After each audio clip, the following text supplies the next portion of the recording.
तो हम लोग कोऑर्डिनेशन का फॉर्म का जे एडवांस एक्सरसाइज 3 से स्टार्ट कर रहे हैं। सबसे पहले question number 21, it's given the ionisation isomer of CrH2O whole 4 Cl NO2 and Cl। तो देखो आयोनाइजेशन आइसोमर का मतलब होता है डिफरेंट आयंस प्रोड्यूस होने चाहिए। पहले वाले कॉम्प्लेक्स से देखो क्लोराइड आयन प्रोड्यूस हो रहा है, तो हमें एक ऐसा कॉम्प्लेक्स क्रिएट करना है जिसमें क्लोराइड आयन के अलावा कोई दूसरा आयन प्रोड्यूस हो जाए। So in that case you can see कि हमें NO2 जो है वो ब्रैकेट के बाहर करना होगा, इसका ऑप्शन बी हो जाएगा। तो बस एक लास्ट ब्रैकेट यहाँ फिट करना है कि कोऑर्डिनेशन नंबर चेंज नहीं होता, जैसे स्प्लिटिंग इसको सही कर लेना। तो देखो अगर हमने CrH2O whole 4 Cl NO2 Cl ये वाला कॉम्प्लेक्स दे रखा है, तो इसको आयनाइज कराने की वजह से क्लोराइड आयन मिलेगा। और दूसरा वाला कॉम्प्लेक्स दिया हमने CrH2O होल 4 Cl2 और NO2 अगर ब्रैकेट के बाहर है तो उसके आयोनाइजेशन से NO2 आयन मिलेगा। So they are producing two different ions, that means they are ionization isomers. Hence your answer must be B. Okay. इसके बाद क्वेश्चन नंबर 30 देखें। In question number 30, it's given the pair of coordination complexes and exhibited in the same kind of isomerism are. तो आपको इनमें से वो pair select करना है जिसमें सेम टाइप ऑफ आइसोमेरिज्म है। तो क्वेश्चन नंबर 13 देखिए, it's given CrNH3 whole 5 Cl Cl2 और दूसरे ब्रैकेट में CrNH3 होल 4 Cl2 Cl, तो दोनों से क्लोराइड आयन मिलेगा। That means both the cases will get chloride ion. तो दैट मीन्स इसमें दोनों के केस में कोई सेम आइसोमरिज्म नहीं बन सकती, क्योंकि जो ब्रैकेट के अंदर वाला सिस्टम है उसमें NH3 होल 5 Cl के साथ Gi नहीं आ सकती, जबकि CrNH3 होल 4 Cl2 के साथ Gi आ सकती है। आयंस दोनों में सेम प्रोड्यूस होंगे, तो they have no common isomerism. अगला केस चेक करेंगे CONH3 होल 4 Cl2, इसमें सिस ट्रांस आइसोमरिज्म पॉसिबल है। और PTNH3 whole twice H2 and Cl, इसमें भी सिस ट्रांस आइसोमरिज्म पॉसिबल है। तो इन दोनों के केस में सेम आइसोमरिज्म पॉसिबल है। अगर हम CONH3 होल 4 Cl2 लिखेंगे तो it can show Gi,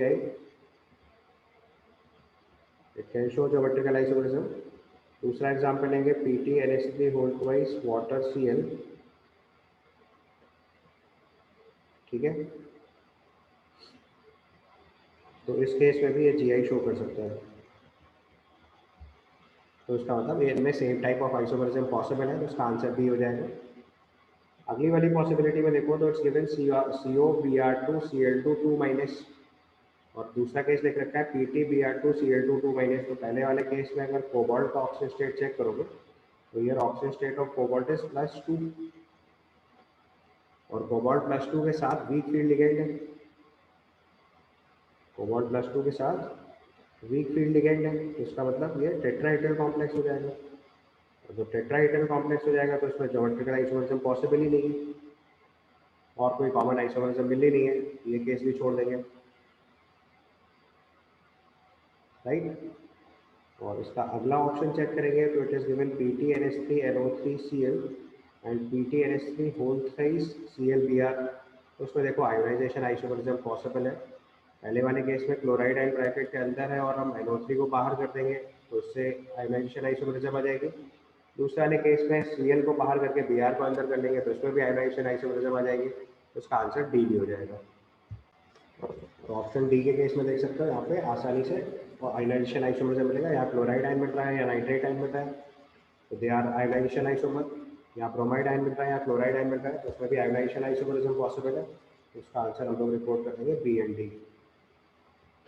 B में दोनों के अंदर ज्योमेट्रिकल आइसोमरिज्म पॉसिबल है और डी में दोनों के अंदर आयोनाइजेशन आइसोमरिज्म पॉसिबल है, ठीक है। इसके बाद question number 33, this is a paragraph based question. In this case, given paragraph for question 33 and 34, उसमें लिखा है an aqueous solution of metal ion M1 reacts separately with the two reagents Q and R in excess to give tetrahedral and square planar complexes respectively. An aqueous solution of another metal M2 always forms tetrahedral complexes with these reagents. Aqueous solution of M2 on reaction with reagent S gives white precipitate which dissolves in excess of S. The reactions are summarized in the scheme. अब आपको उसके reactant check करने हैं। तो देखो हमारे पास paragraph में तो कोई ऐसी इन्फॉर्मेशन है नहीं जिससे हम एलिमेंट डिटेक्ट कर पाए, तो हमारे पास जो पॉसिबिलिटी बची है वो ऑप्शंस देख के डिसाइड करनी पड़ेगी। जो पॉसिबिलिटी बची है उसको ऑप्शंस देख के डिसाइड करना पड़ेगा तो एक बार ऑप्शंस में ध्यान से देखो तो हमारे पास मेटल्स के पॉसिबिलिटी है जिंक, निकेल, कोबाल्ट और कैडमियम। तो देखो जिंक के केस में टेट्राहेड्रल और स्क्वायर प्लेनर दोनों कॉम्प्लेक्सेस बन ही नहीं सकते। जिंक के केस में हमेशा टेट्राहेड्रल कॉम्प्लेक्स बनेगा, चाहे हम स्ट्रॉन्ग फील्ड लिगेंड लें चाहे वीक फील्ड लिगेंड लगाएं। यानी हम चाहे केसीएल से रिएक्शन कराएं चाहे एचसीएल से रिएक्शन कराएं, दोनों केस में टेट्राहेड्रल कॉम्प्लेक्स बनेगा। इसका मतलब जो मेटल M2 है वो जिंक होना चाहिए, राइट। तो उसने क्वेश्चन में पूछा है M1 Q एंड R, तो देखो M1 जिंक तो नहीं हो सकता। इसके बाद ऑप्शन बच रहा है निकेल। निकेल के केस में देखो साइनाइड कॉम्प्लेक्स DsP2 बनेगा, फ्लोराइड कॉम्प्लेक्स sp3 बनेगा, ये पॉसिबल आंसर है। कैडमियम के केस में strong field weak field ligand का फर्क ही नहीं पड़ेगा, क्योंकि मैंने आपको बताया हुआ है कि strong field ligand weak field ligand जो ऑप्शंस है that is only for strong field ligand and weak field ligand is options are only for 3D series. तो उसका मतलब कैडमियम के केस में भी ये चीज़ नहीं वर्कआउट करेगी।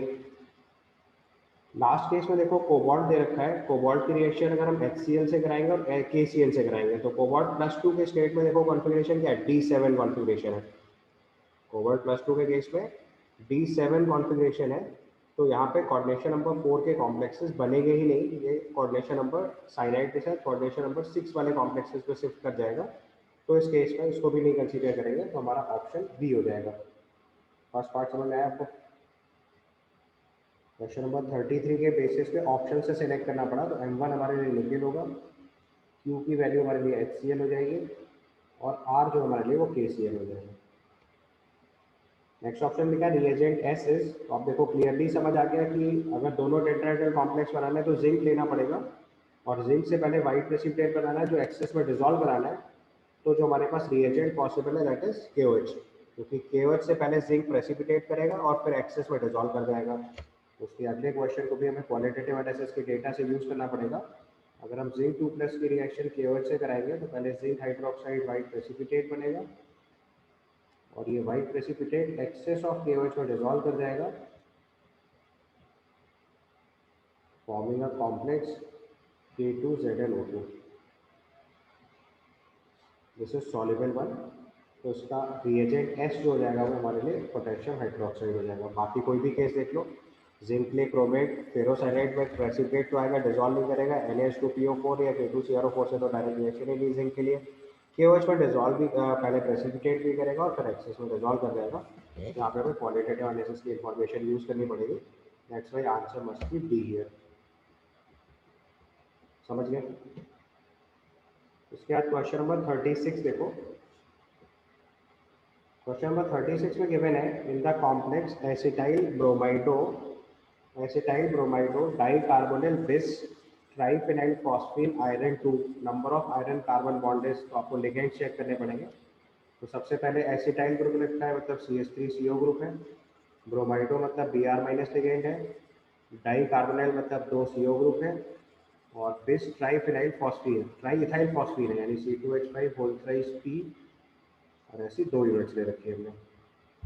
तो बेसिकली 2 लिगेंड हो गए, 3 4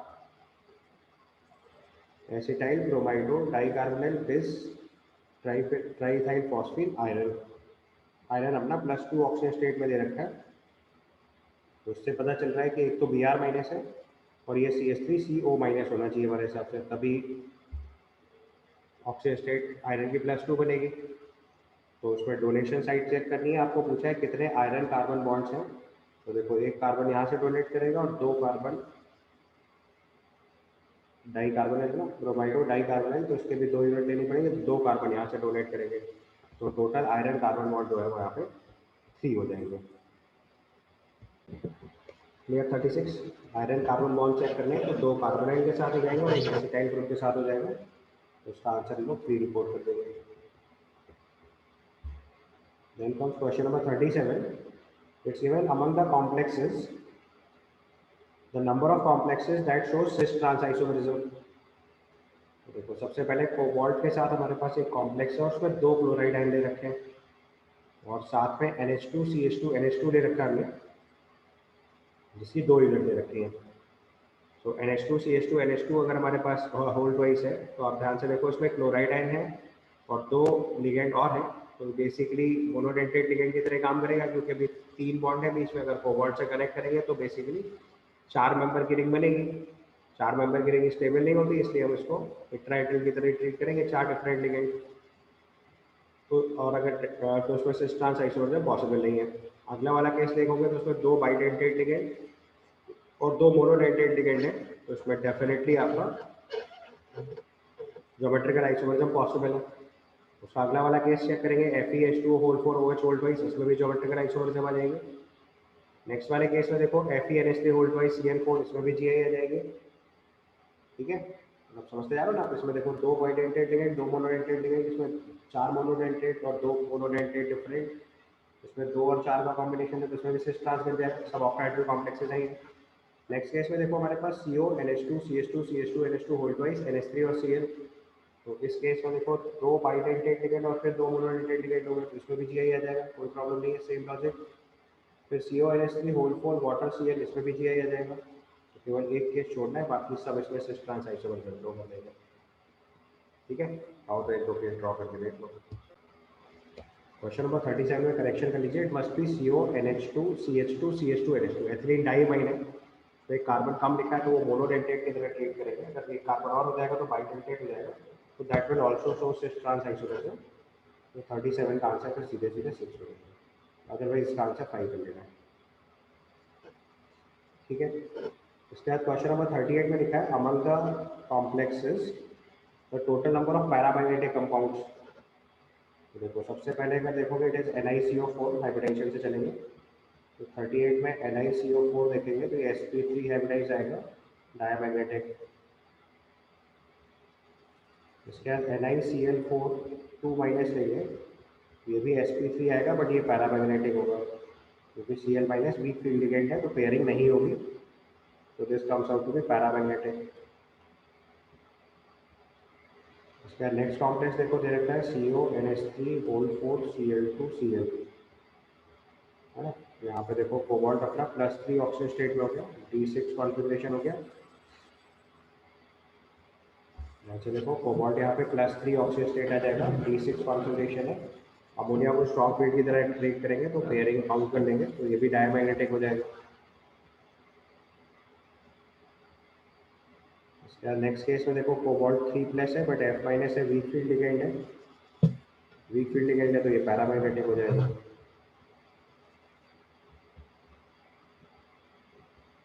इसके लास्ट में Na2O2 दे रखा है, तो देखो परऑक्साइड है, परऑक्साइड कैसा होता है, डायमैग्नेटिक।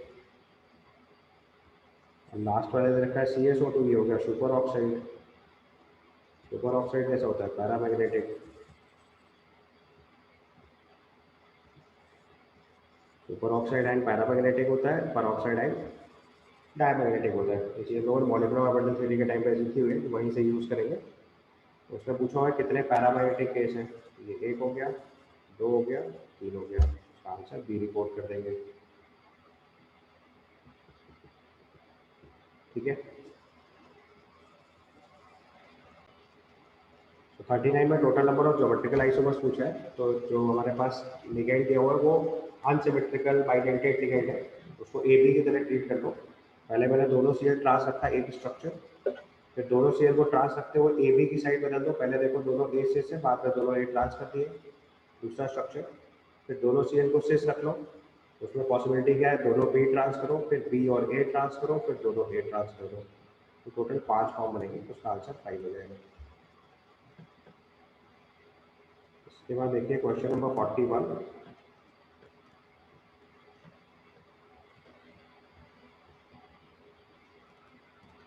क्वेश्चन नंबर 41 में दिया हुआ है, the following reaction sequence in the aqueous solution the species X, Y, Z respectively are. Thiosulphate ion का टेस्ट है बेसिकली। पहले थायोसल्फेट आयन की रिएक्शन Ag+ से कराएंगे, तो Ag2H2O3।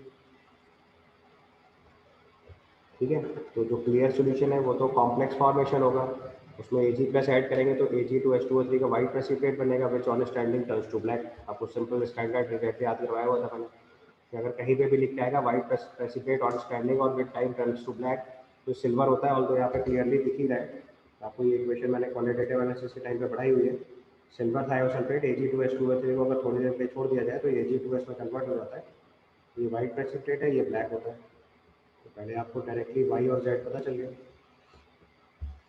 वाई के पहले वो क्लियर सोल्यूशन है, इसका मतलब वो सिल्वर का कॉम्प्लेक्स है। सिल्वर का कॉम्प्लेक्स लिखेंगे AgH2O3, सिल्वर का कोऑर्डिनेशन नंबर 2 होता है, तो AgH2O3 होल ट्वाइस लिखना है। H2O3 पे 2 माइनस चार्ज है, सिल्वर +1 चार्ज है, तो चार्ज बैलेंस करने के लिए यहाँ पे 3 माइनस लिखना पड़ेगा, तो ये H हो जाएगा। इसका आंसर जो है ए रिपोर्ट कर देंगे। ठीक है, थायोसल्फेट के साथ कॉम्प्लेक्स लिखना है, कॉम्प्लेक्स लिखने के लिए कोऑर्डिनेशन नंबर और ऑक्सीडेशन नंबर चाहिए होता है। ऑक्सीजन स्टेट सिल्वर का +1 होता है और कोऑर्डिनेशन नंबर देखो 2 होता है। दोनों चीज़ें फिट करोगे तो चार्ज नेट में कितना आ जाएगा 3 माइनस, तो 41 का आंसर ए हो जाएगा। इसके बाद क्वेश्चन नंबर 42 देखो। अब ये क्वेश्चन भी देखो, combination of qualitative analysis and coordination compound and one of the finest question. अभी तक जितने सवाल कोऑर्डिनेशन कंपाउंड में आए उसमें सबसे अच्छा सवाल है। It's given addition of an addition of aqueous ammonia to the pink colored solution of MCl2.6H2X and NH4Cl gives an octahedral complex Y in presence of air. In aqueous solution, complex Y behaves as 1:3 electrolyte. The reaction of X with excess of HCl at room temperature results in the formation of blue colored complex Z. The calculated spin only magnetic moment of X and Z are 3.87 Bohr magneton. आप देखो, इससे सबसे पहली चीज आपको पता चली कि X and Z have 3 unpaired electron. X and Z have 3 unpaired electron. एक बार, whereas it is 0 for complex Y. 0 for complex Y मतलब इलेक्ट्रॉन्स की पेयरिंग हो रही है, सर्टेनली समझ में आ जा रहा है, तो Y हैव 0 अनपेयर्ड इलेक्ट्रॉन। इतनी बात समझ आ रही पहले सबको।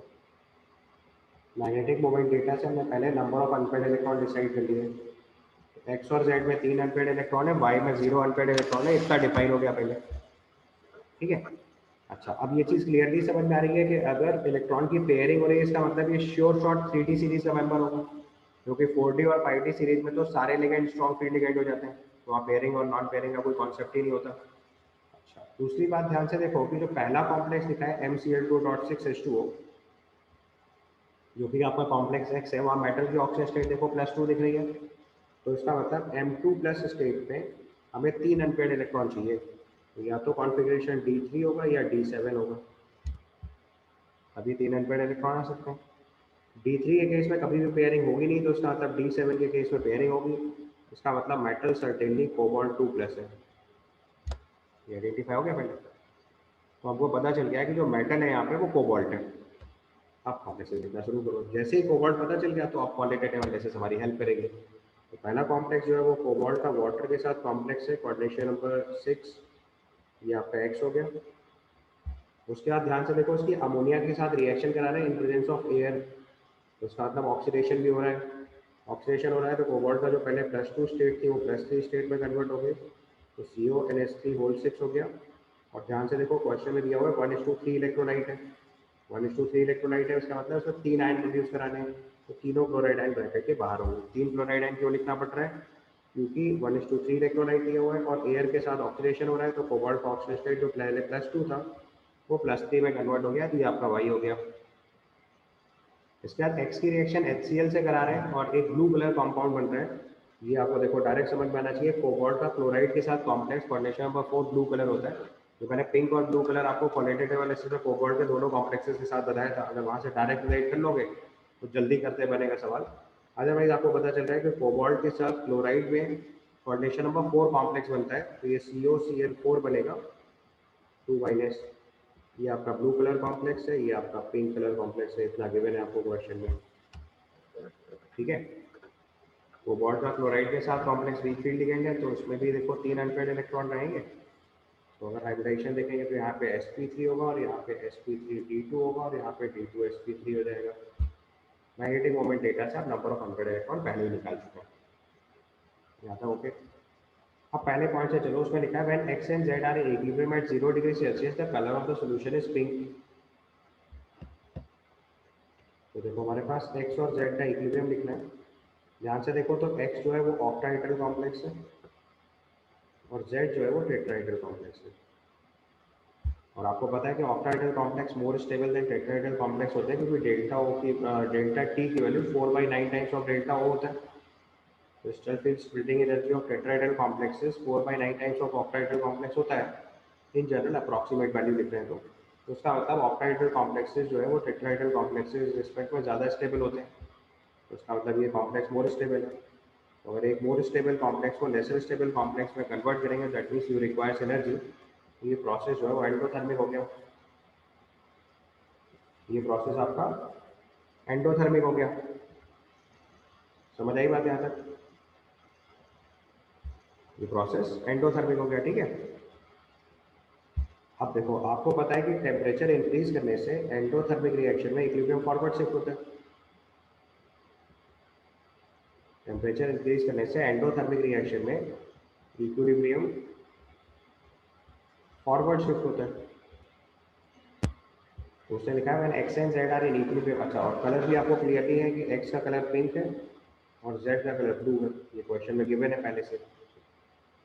तो उसने लिखा हुआ है कि when X and Z are in equilibrium at 0 degree Celsius colour of the solution is pink. तो देखो जो हमारे पास ऊपर वाले केस लिखे हुए हैं वो सब रूम टेम्परेचर वाली रिएक्शन है। जैसे ही आपने टेम्परेचर 0 डिग्री सेल्सियस किया मतलब आइडली आपने टेम्परेचर डिक्रीज किया। टेम्परेचर डिक्रीज किया तो इक्विलिब्रियम किधर जाएगा? बैकवर्ड। इक्विलिब्रियम अगर बैकवर्ड जाएगा तो कलर कौन सा बनना चाहिए? पिंक। एंडोथर्मिक रिएक्शन में टेम्परेचर इंक्रीज करने से इक्विलिब्रियम फॉरवर्ड शिफ्ट होता है, डिक्रीज करने से बैकवर्ड शिफ्ट होता है। रिएक्शन एंडोथर्मिक क्यों है वो आपको समझ में आ रहा है, क्योंकि एक ऑक्टाहेड्रल कॉम्प्लेक्स को हम लोग एक टेट्राहेड्रल कॉम्प्लेक्स में कन्वर्ट कर रहे हैं।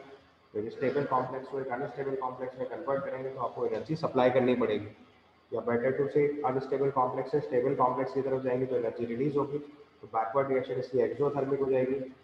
टेम्परेचर इंक्रीज करने से एंडोथर्मिक डायरेक्शन में, डिक्रीज करने से एक्सोथर्मिक डायरेक्शन में जाता है, ठीक है। दूसरे स्टेट में लिखा है Z is a tetrahedral complex, ये करेक्ट है। Hybridisation state of central metal atom of Y is D2sp3, ये भी सही है। Addition of silver nitrate of Y gives only 2 equivalent of silver chloride, ये गलत दिया हुआ है क्योंकि आपको इलेक्ट्रोलाइट पहले 1:3 दिया हुआ है। उसका आंसर डी इनकरेक्ट हो जाएगा। तो इसका फाइनल आंसर हम लोग रिपोर्ट करेंगे ए, बी एंड सी, ठीक है। ध्यान से देखो, it is one of the finest question. Next question देखिए, क्वेश्चन नंबर 44। 44 में लिखा है among the following species given below the total number of diamagnetic species. फिर से देखो वही सेम काम है, फटाफट करो। सबसे पहले हाइड्रोजन एटम दे रखा है अनपेड इलेक्ट्रॉन पैरामैग्नेटिक। NO2 का मोनोमर फॉर्म दे रखा है एक unpaired electron paramagnetic. O2 minus super oxide ion है, ये भी paramagnetic. Dibaric sulphur in vapour phase, ये भी पैरामैग्नेटिक जैसे ऑक्सीजन होता है O2, ठीक है। तो पहली वाली लाइन आपको पैरामैग्नेटिक समझ में आ गई। इसके बाद Mn3O4 लेंगे मैग्नीज का केस। तो यहाँ पे मैग्नीज देखो दो ऑक्सीजन स्टेट मिलेगा, एक Mn2+ फॉर्म होगी और एक Mn3+ फॉर्म होगी। तो Mn3O4 का एवरेज ऑक्सीजन स्टेट निकालोगे तो +8/3 आएगा। Mn2+ Mn3+ दोनों में अनपेड इलेक्ट्रॉन होंगे, ये भी paramagnetic. NH4 hold wise FeCl2 दे रखा, Cl4 दे रखा है। तो NH4 होल्ड वाइज FeCl4 दे रखा है अगर हमको, तो यहाँ पे भी ध्यान से देखोगे तो आयरन का ऑक्सीजन स्टेट यहाँ पे आएगा +2 और क्लोराइड वीक फील्ड लिगेंड की तरह ट्रीट करेंगे तो ये भी पैरामैग्नेटिक हो गया। इसके बाद NH4 होल्ड वाइज NiCl4, ये भी पैरामैग्नेटिक हो गया। तो डायमैग्नेटिक केवल दो केस हुए, K2MnO4 भी पैरामैग्नेटिक हो गई, क्योंकि K2MnO4 में मैग्नीज का ऑक्सीजन स्टेट निकालोगे तो आएगा Mn6+, तो ये 3D1 कॉन्फिगरेशन होगा। लास्ट में K2CrO4 दे रखा है, इसमें क्रोमियम 6+ है, 3D0 कॉन्फिगरेशन होगा, ये आपका डायमैग्नेटिक हो जाएगा। यहाँ से चेक कर लो सारे form. Hydrogen atom paramagnetic, NO2 paramagnetic, O2- paramagnetic, dimeric form of sulphur paramagnetic, Mn3O4, FeCl, NH4 hold wise FeCl4, NH4 hold wise NiCl4, ये सब पैरामैग्नेटिक। K2MnO4 भी पैरामैग्नेटिक, केवल K2CrO4 जो है वो यहाँ पे डायमैग्नेटिक होगा। तो 44 का आंसर 1 हो गया। Next question 45। The correct options regarding the complex CO EN NH3 whole thrice water 3+। EN जो है वो बाइडेंटेड लिगेंड है, इट हैज 2 ज्योमेट्रिकल आइसोमर्स। तो देखो फिर से वही ड्रॉ करके चेक करना पड़ेगा। तो हमारे पास कोबाल्ट कॉम्प्लेक्स है सेंट्रल आइटम में, हमारे पास 2 अमोनिया, एक वाटर और एक एथिलीन डाइमाइन है। पहले हमने एथिलीन डाइमाइन को पुट कर लिया, दिस इज द स्टेट। अब हमारे पास 3 अमोनिया और एक वाटर है। तो देखो जब भी यहाँ पे 3 अमोनिया लिगेंड है तो एक ऑप्शन तो ये है कि हम इसको पहले ऐसे अरेंज कर लें, तो अमोनिया और वाटर हमने ट्रांस किया हो। अभी इसके दूसरे केस में अमोनिया और अमोनिया को ट्रांस कर दो,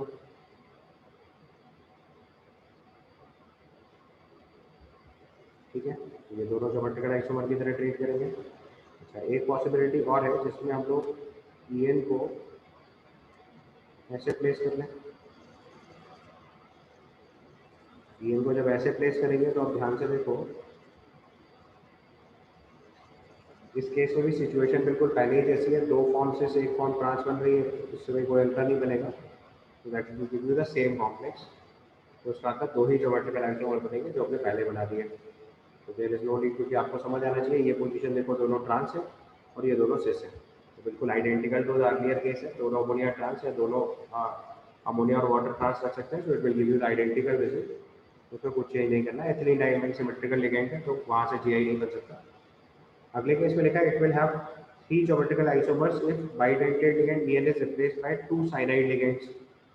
तो अगर हमने EN को 2 साइनाइड लिगेंड से रिप्लेस कर दिया तो उसने बोला इसमें 3 ज्योमेट्रिकल आइसोमर्स हो जाएंगे। तो अब देखो हमारे पास ऑप्शन बचा, जैसे आपने 2 साइनाइड किया तो हम क्या करेंगे, पहले अमोनिया को पुट करेंगे फेशियल फॉर्म में। तो तीनों पोजीशन आइडेंटिकल है तो आप दोनों साइनाइड ऐसे प्लेस कर दो और एक वाटर रख दो, और बाद में अमोनिया को मैरिडिनल फॉर्म में प्लेस कर दो। तो जैसे अमोनिया को मॉलिक्यूलर अरेंजमेंट में रखेंगे तो हम दोनों CN को ट्रांस लिख सकते हैं और एक बार CN और वाटर को ट्रांस कर सकते हैं। तो देखो 3 GI बन जाएंगे। This is possible. ये तीनों डिफरेंट GI हो गए, इसका मतलब ये भी करेक्ट हो गया। अगले केस में लिखा है इट इज पैरामैग्नेटिक। ये मामला गड़बड़ हो रहा है क्योंकि कोबाल्ट यहाँ पे +3 ऑक्सीजन स्टेट में है। कोबाल्ट +3 मतलब D6 कॉन्फ़िगरेशन हुआ। लिगेंड स्ट्रॉन्ग फील्ड लिगेंड की तरह काम कर रहे हैं, सारे इलेक्ट्रॉन पेयर हो जाएंगे, ये डायमैग्नेटिक फॉर्म होगी। लास्ट केस में लिखा है absorbs light at the longer wavelength as compare to COEN NH3O4। तो देखो अगर हमने अमोनिया वाटर को अमोनिया से रिप्लेस करा तो वाटर और अमोनिया के केस में अमोनिया स्ट्रॉन्गर फील्ड लिगेंड है और ये वीक फील्ड लिगेंड है with respect to each other. तो अगर कॉम्प्लेक्स में स्ट्रॉन्ग फील्ड लिगेंड हो जाएगा तो कॉम्प्लेक्स की स्टेबिलिटी बढ़ जाएगी। कॉम्प्लेक्स की स्टेबिलिटी बढ़ जाएगी तो उससे क्या होगा, जो स्प्लिटिंग होगी डेल्टा O की वो स्ट्रॉन्ग फील्ड के लिए ज़्यादा हो जाएगी, और जिसमें स्प्लिटिंग ज़्यादा होगी उसमें लोअर वेवलेंथ एब्जॉर्ब होगी। उसमें लिखा है it absorbs longer wavelength as compare to this compound, ये भी करेक्ट हो गया, क्योंकि जो अमोनिया वाला कॉम्प्लेक्स होगा उसके लिए डेल्टा O की वैल्यू ज़्यादा हो जाएगी, और जिसमें वाटर रहेगा उसका डेल्टा O कम रहेगा। तो जो CFSES जो स्प्लिटिंग एनर्जी होगी वैल्यू वो वाटर वाले कॉम्प्लेक्स में कम होगी, इसलिए वेवलेंथ उसकी ज़्यादा होगी। तो उसका आंसर डी भी करेक्ट है, तो उसका आंसर ABD मार्क कर देंगे। ठीक है, समझ आ गया question. Now question number 47, it's given total number of cis n MnCl bond angle, that is Mn n and MnCl bonds are in cis position present in the molecule cis MnEn whole twice Cl2। तो अगर देखो manganese को cis form में रखना है तो दोनों Cl ऐसे रखने पड़ेंगे, और ये आपका एथिलीन डाइमंड प्लेस हो गया। This is the arrangement. ये सिस MnEn2Cl2 लिखा हुआ है। इसमें पूछा है number of cis n MnCl bond check करना है। एथिलीन डाइमंड का देखो नाइट्रोजन यहाँ पे होगा, इसका भी नाइट्रोजन यहाँ होगा, दोनों डोनेशन साइड इसकी नाइट्रोजन होती है, तो आपको नाइट्रोजन Cl बॉन्ड सिस चेक करना है। तो देखो एक ये N ये Cl सिस है, ये वाला N ये वाला Cl सिस है, मैं नंबर डालता चलता हूँ। तो एक बॉन्ड हो गया, दो बॉन्ड हो गए, ठीक है। उसके बाद ये वाला N,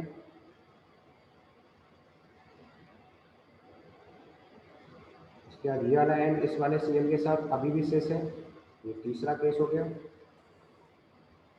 इसके बाद एक आप नीचे वाले नाइट्रोजन के साथ चेक कर लो तो आइडेंटिकली 3 केस और बन जाएंगे, 6 आंसर हो जाएगा इसमें। समझ आ गया, फिर से काउंट करके दिखाऊँ। नीचे वाले नाइट्रोजन के साथ भी बिल्कुल आइडेंटिकली काउंटिंग करना शुरू करो। इस नाइट्रोजन को इस Cl के साथ सिस, ये नाइट्रोजन इस Cl के साथ सिस, और ये नाइट्रोजन, सॉरी ये तो दो के हो गए, और इस नाइट्रोजन का इस Cl के साथ सिस। समझ गया, तो केवल 2 ट्रांस बनेंगे, बाकी सब सिस होंगे, तो आंसर इसका 6 हो जाएगा। This completes your package.